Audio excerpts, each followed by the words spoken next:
The magnitude 7.6 quake struck on Monday afternoon near the Noto Peninsula in Ishikawa Prefecture, triggering the country's first major tsunami warning since the March 2011 earthquake and tsunami that had about 18,500 people declared dead or missing in the northeast. Speaking on Tuesday, Kishida said extensive damage had been confirmed with the earthquake bringing down buildings and triggering fires. The search and rescue of those impacted by the quake is a battle against time, the Prime Minister said. Moreover, Kishida said rescuers were finding it very difficult to access the northern tip of the Noto Peninsula where helicopter surveys had discovered many fires and widespread damage to buildings and infrastructure.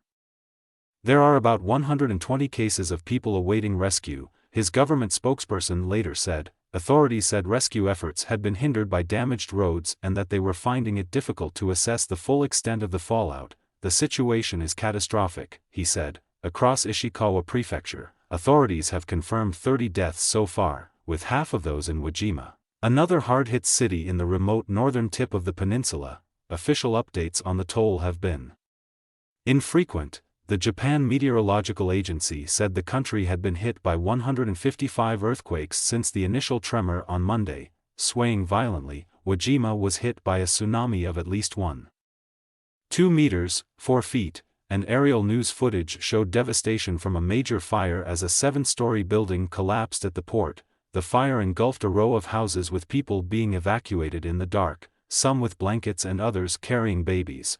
Nobuko Sugimori, a 74-year-old resident of Nanao City in Ishikawa, said she had never experienced such a quake before.